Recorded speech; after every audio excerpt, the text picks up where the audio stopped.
네, 안녕하세요. 저는 운동준 마티아 신학생입니다. 오늘 여러분들과 함께 십계명에 대해서 공부해 볼 거예요. 여러분, 십계명이 뭔지 아시나요?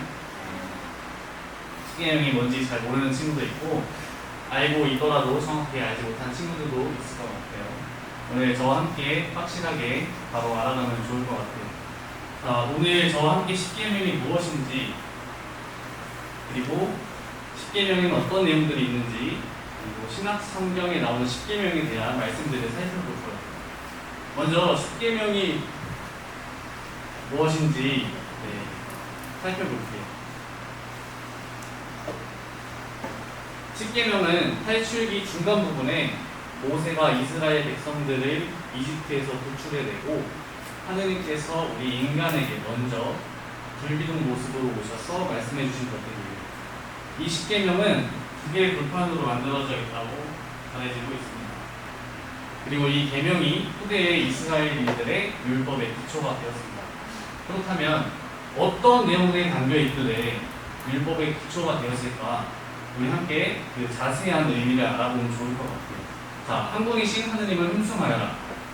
이 계명은 우리에게 너무나 당연하고 또 기본적인 계명입니다. 하지만 그때 당시에 이스라엘 백성에게는 그렇지 않았어요. 우리를 이집트에서 구해내신 하느님께 너무 감사했지만 탈출한 이스라엘 백성들이 너무너무 배고프고 힘들기 시작하자 그들은 다른 신을 찾기 시작했고 다른 신에게 경배하기 시작했어요. 그래서 하느님께서 너무 가슴이 아프셨어요. 예를 들면 우리 사이가 어렸을 때부터 부모님께서 먹여주고 재워주고 키워주셨는데 사춘기가 되니까 갑자기 옆집 아줌마한테 가가지고 엄마 밥 주세요 뭐 이런 느낌하고 비슷한 거죠. 그래서 하느님께서 이스라엘 백성에게 한 분이신 하느님만을 흠숭하라는 계명을 내려주십니다. 두 번째, 하느님의 이름을 함부로 부르지 마라. 하느님께서 모세에게 처음 불타는 떨기나무의 모습으로 나타나실 때 친히 당신의 이름을 알려주십니다. 나는 있는 나다. 하지만 하느님께서 우리에게 당신의 이름을 함부로 부르지 말라고 하셨어요.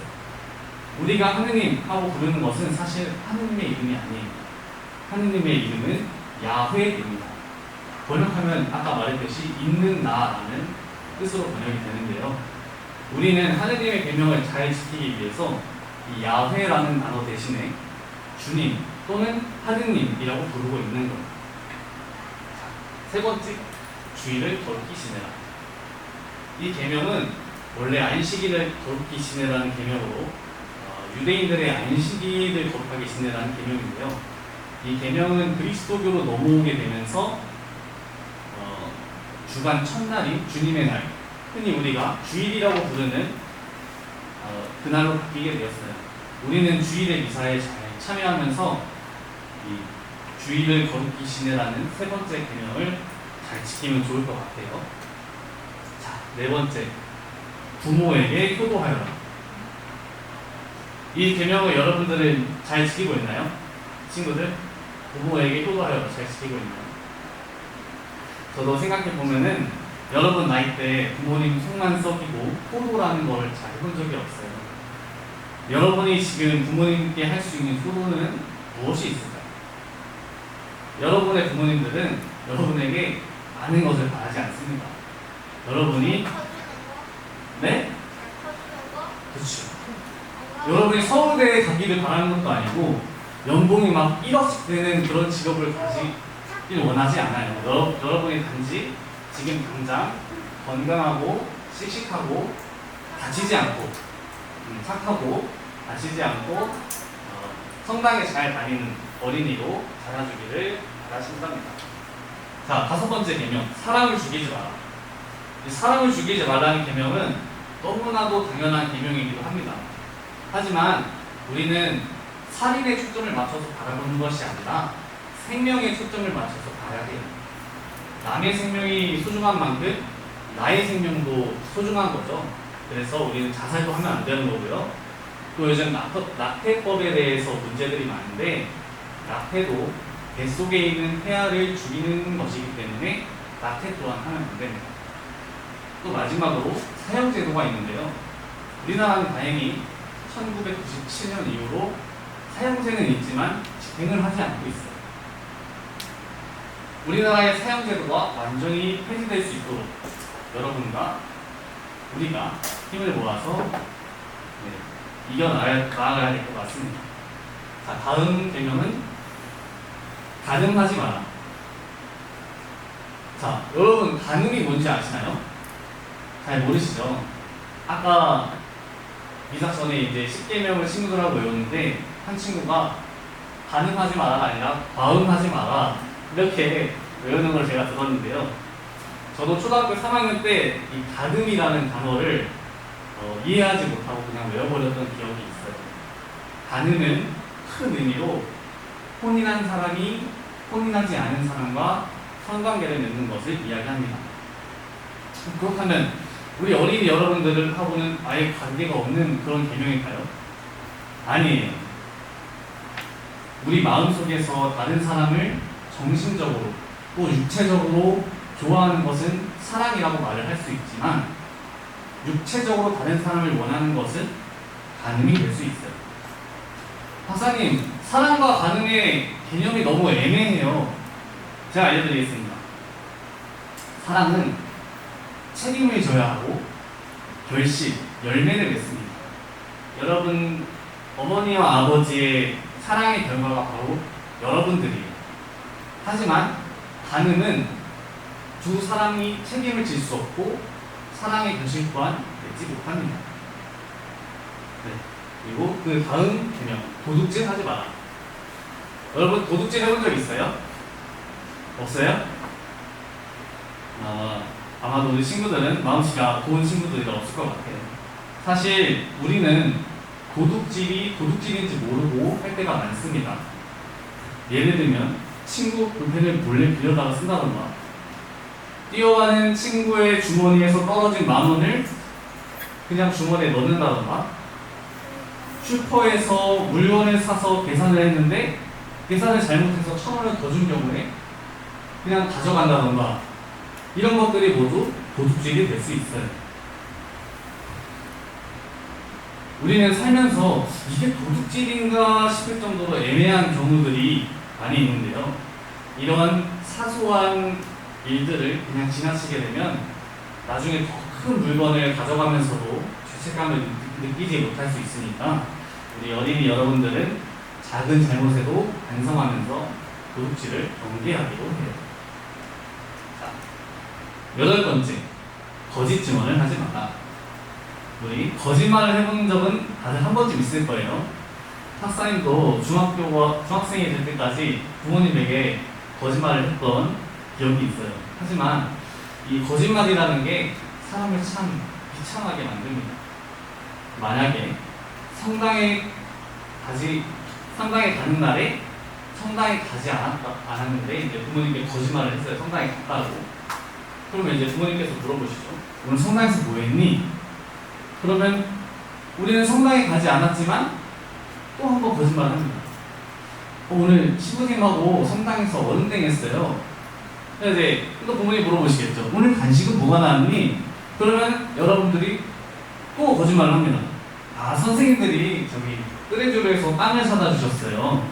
아, 맛있었겠구나. 자, 그러면 우리는 성당에 가지 않았다는 거짓말을 시작으로 벌써 3번이나 거짓말을 더 하게 되었죠. 이렇게 거짓말은 첫 번째 거짓말의 시작으로 거짓말 또 낳게 됩니다. 그래서 친구들은 아주 사소한 거짓말도 하지 않기로 저와 함께 여러분 약속해주면 좋을 것 같아요. 자, 마지막, 남의 재물을 탐내지 마라. 그리고 남의 아내를 탐내지 마라. 남의 재물을 탐내지 마라. 이 두 가지 계명은 한 번에 엮어서 설명할 수 있을 것 같은데요. 9번째와 10번째 계명은 탐욕에 관한 계명이에요.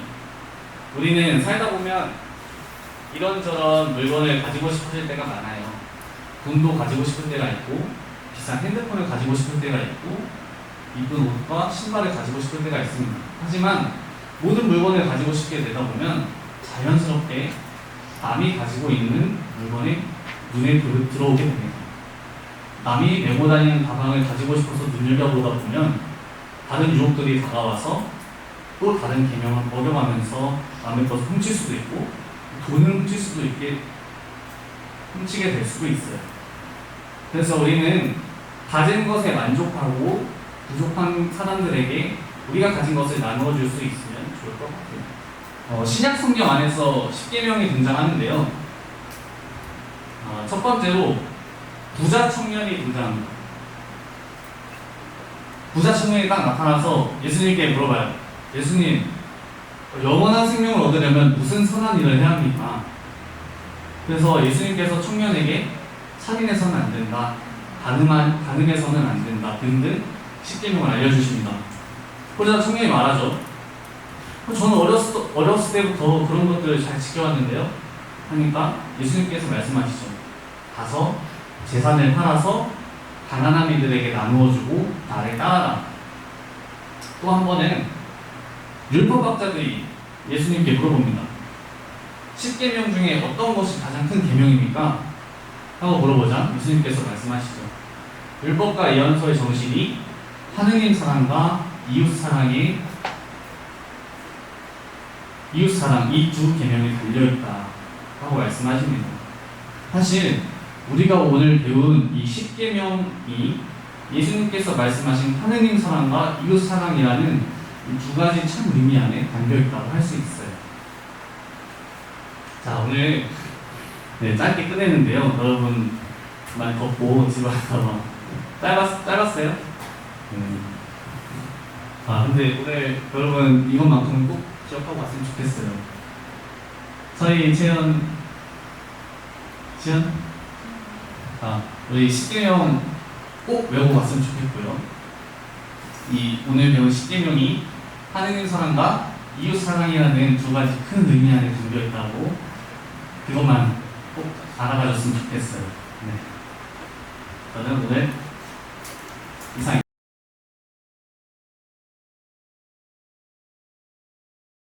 이 시간 안에 10계명을 다 하려면 학사님처럼 설명을 해야 돼요. 그래서 그냥 마음 편하게 두 개로 쪼갰습니다. 그래서 오늘은 여기까지만 할 거고요. 다음 시간에는 여기까지 다 할 겁니다. 그래서 오늘은 살인에 관한 내용까지 이제 함께 살펴볼 거고요. 우선 먼저는 한 분이신 하느님을 흠숭하여라 라는 제 1계명에 관한 이야기입니다. 이 1계명의 탈출기의 원문을 찾아보면 너에게는 나 말고 다른 신이 있어서는 안 되고 너는 그것들을 섬기거나 경배하거나 해서는 안 된다 라는 내용이 가장 기본적으로 담겨 있습니다. 그런데 이 계명 가톨릭 교회 교리서라는 두꺼운 책을 찾아보다 보면 이 계명은 요 세 가지, 즉 우리가 하느님께로 향하는 세 가지의 중요한 마음을 포함하고 있다라고 이야기하는데요. 첫 번째는 믿음입니다.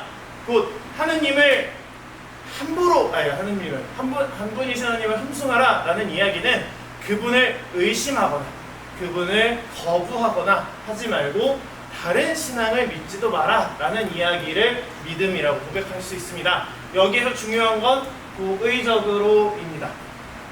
요게 제가 지난번에 뭐였죠? 그 예수님 죽음에 관한 이야기할 때 지옥 관련된 교리하면서 셔올에 관한 이야기할 때 하느님으로부터 떨어진 상황이 조금 더 발전하면 지옥에 관한 교리로 발전될 수 있습니다 라고 얘기했는데 그것과 일치되는 내용입니다. 하느님을 의심하거나 거부하는 것이 곧 지옥으로 가는 일이기 때문에 곧 내 믿음을 저버리는 일이었다는 것을 한 번 더 생각해 볼 수 있고요. 두 번째는 희망입니다. 하느님께서 주시는 복 그리고 내가 죽으면 반드시 하늘나라로 올라가리라는 지복직관의 확신에 넘쳐서 기다리는 것이 이 희망입니다. 반대로 이 반대의 개념인 절망은 교회 안에서 그분의 선함과 자비로움을 거스르는 일이다 라고 이야기합니다. 그래서 우리는 절망 속에서도 희망을 노래해야 한다 라고 이야기하는 이유가 바로 우리는 그 복을 확신에 넘쳐 기다리고 있기 때문입니다. 마지막으로 사랑입니다. 사랑은 하느님의 사랑에 응답하라는 요청인데요. 이걸 다르게 표현하면 세상의 모든 사람과 모든 피조물보다 그 위에 하느님을 사랑할 것을 명령하는 계명이다 라고 우리는 바라볼 수 있습니다.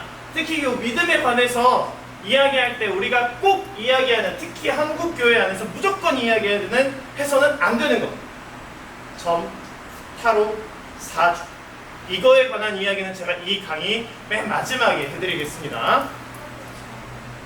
이어서 하느님의 이름을 함부로 부르지 말라는 이 계명은 거짓 맹세에 관한 이야기입니다. 그래서 예수님께서 마테오복음에서 이 계명에 관한 이야기를 하시면서 이렇게 얘기하셨습니다. 예할 것은 예하고 아니요 할 것은 아니요라고만 하여라.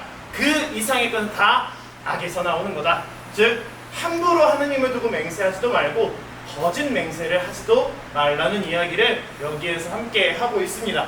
세 번째, 주일을 거룩히 지내라입니다. 아까 학사님이 설명하셨듯이 원래 원문은 안식일을 기억해서 거룩하게 지내라 라는 계명이었는데, 우리가 주일로 바꾼 이유는 우리에게는 안식일보다 주일이 더 중요하기 때문입니다. 안식일은 우리식으로 따지면 토요일에 해당합니다. 그리고 복음서 안에서 보면 예수님께서 부활하신 날이 주간 첫날 아침이라는 표현이 나와 있습니다. 주간 첫날 아침은 지금으로 따지면 일요일에 해당합니다. 그래서 우리는 토요일보다 주일에 더 비중을 많이 두고 있고요. 그래서 안식일이 아니라 주일을 거룩히 지내라 라고 우리는 계명을 바꾼 것입니다. 두 번째로, 쉬라고 할 때 원래 안식일은 쉬는 날이었기 때문에 쉬라는 표현 안에는 가족에게 사랑으로 최선을 다하는 시간, 그리고 문화활동을 하든 종교생활을 영위하든 그 시간을 위한 충분한 휴식과 여가의 시간을 마련하라 라는 의미입니다. 더 나아가서는 더 좋은 의미로 가난과 고생 때문에 쉴 수 없는 형제들을 기억하고 그들 자선활동이나 병자들이나 아픈 이들, 고통받고 있는 이들, 모든 이들을 위해 봉사하는 시간을 마련하는 게 더 좋은 의미다라고 교회는 가르치고 있습니다. 그래서 조금 어려워지는 계명이고요.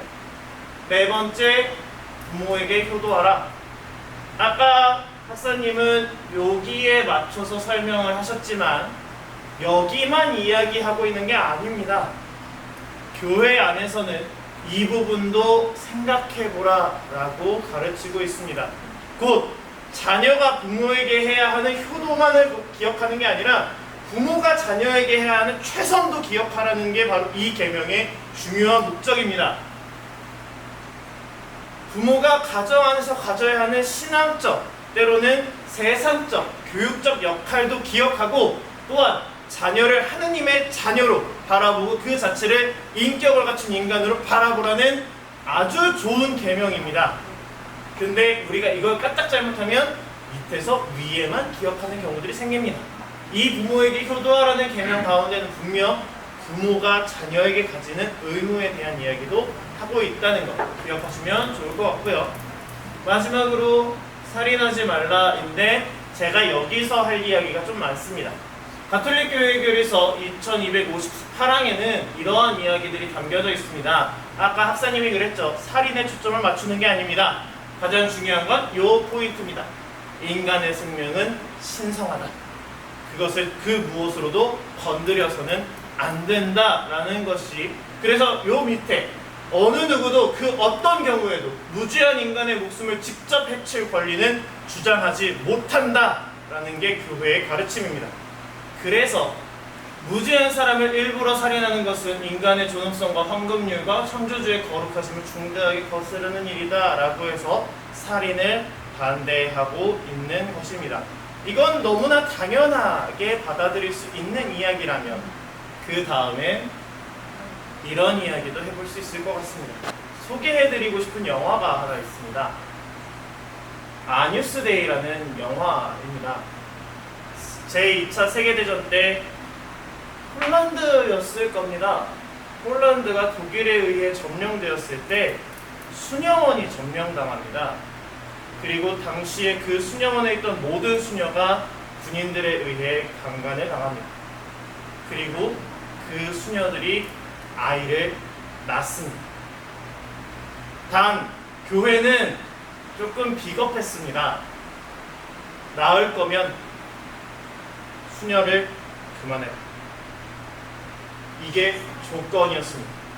하지만 수녀들은 이 아이들을 합리적으로 합당하게 키울 수 있는 방법을 고민합니다. 그리고 이들이 생명을 포기하지 않았던 이유는 단 하나. 어떤 생명이든 그것은 하느님의 선물입니다. 라는 그 계명 하나만을 가지고 아이들을 키우고자 자신들의 수녀원에 보육원을 설치합니다. 그리고 그렇게 아이들을 기르는 이야기를 다 담아낸 영화 아뉴스데이라는 영화가 있습니다. 이 영화를 통해서 조금은 낙태에 관한 이야기, 생각이 변화될 수 있으면 좋겠다는 마음에서 영화 하나를 설명해 드리고요. 다음은 안락사에 관한 이야기입니다. 안락사, 동기나 수단이 어찌됐건 인위적으로 누군가의 목숨을 끊는 것은 안 된다라는 내용을 담고 있습니다. 다만 그렇다고 무의미한 연명치료를 지지하는 것도 아닙니다. 교회가 호스피스를 더 많이 지원하려는 이유는 자연스러운 죽음, 예전에 한창 유행했던 표현 중에 웰다잉이라는 이 시스템을 온전히 녹여내기 위한 노력이었습니다. 웰빙 뿐만이 아니라 한때 웰다잉이라고 잘 죽는 것에 대한 문화도 잠깐 있었는데요. 바로 그것을 교회는 많이 지지하고 있습니다. 단순히 너무 고통스러우니까 빨리 죽이는 방법도 아니고 이 죽음을 늦추고 싶어서 무기한으로 그냥 마구잡이로 그냥 생명을 늘리는 방식도 아닌 자연스럽게 사람이 죽음을 받아들이는 과정을 만들어주고자 교회는 호스피스를 위한 많은 노력을 하고 있고요. 다음은 자살입니다. 사람은 저마다 자기에게 주어 생명을 주신 하느님 앞에 자기 생명에 대한 책임을 져야 한다라고는 이 계명, 이 교리 안에서 우리는 자살을 금지하고 있는데, 예전에는 그랬습니다. 혹시 선생님들도 들으셨는지 모르겠지만 자살한 사람에 대한 장례미사 가능한가요? 가능합니다. 왜? 자살한 사람에 대한 영혼의 구원은 우리가 함부로 판단할 수 없습니다. 하느님께서 구원하시는 그 사업에 우리가 함부로 저 사람이 구원될 수 있는 사람이다 없는 사람이다 판단할 수 없습니다. 그래서 우리는 자살한 사람을 위해서도 장례미사와 연미사를 분명하게 넣을 수 있고요. 83년도 교회법전에서는 그 항목이 완전히 소거되었습니다. 그래서 교회법자들은 이것을 가능하다라고 가르치는데, 다만 아직까지 이 통념이라는 게 무서워서 사람들이 자꾸만 그걸 꺼리는데 가능합니다. 할 수 있습니다. 다음, 여기 있죠? 그래서 하느님께서는 당신만이 아시는 그 길을 통해서 그들에게 구원에 필요한 회개의 기회를 주실 수 있다.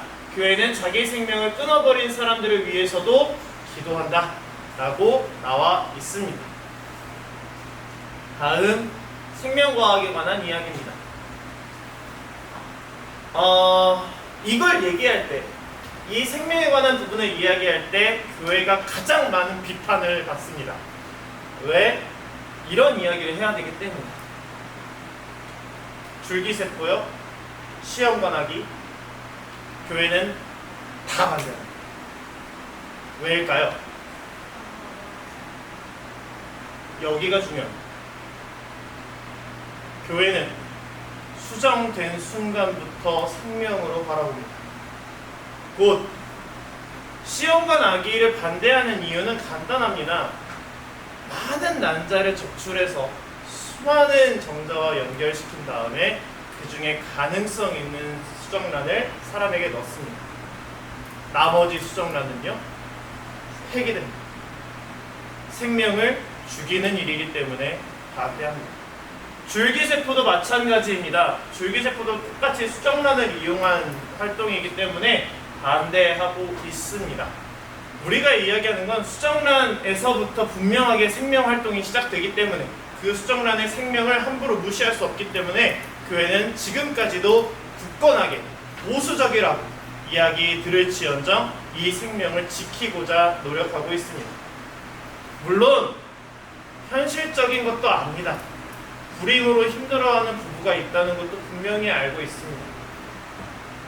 그래서 조금은 무책임할 수도 있게 느껴지지만 저희는 입양에 관한 이야기를 종종 하고 있습니다. 그게 생명을 살리는 방법이기 때문에. 그래서 그런 차원으로 교회는 조금 다른 이야기들을 하고 있고요.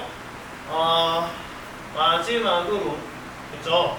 점, 미신, 타로 왜 하면 안 되는지 심리학의 반업 효과라는 효과가 있습니다. 애매하고 일반적인 상황을 자신의 상황에 맞춰서 해석하는 경향이 사람에게는 존재합니다. 점, 타로, 사주는 다 이 효과를 중심으로 하고 있습니다. 그래서 타로를 볼 때 정답이 정해져 있을 수밖에 없습니다. 왜? 그렇게 이야기하면 되거든요. 점 볼 때 똑같습니다. 그렇게 이야기해주면 되거든요. 정답은 정해져 있습니다.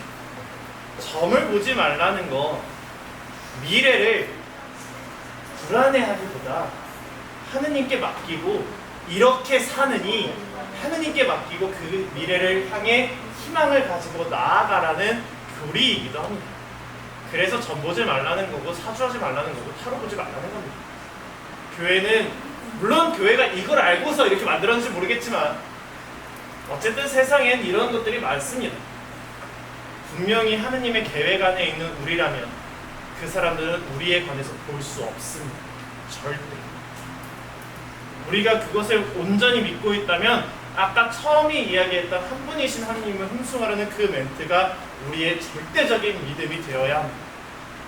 그 어떤 것도 나를 불안하게 할 수 없다는 희망을 가지고 세상 사람들을 사랑하며 살아가는 게 우리에게 가장 중요한 겁니다.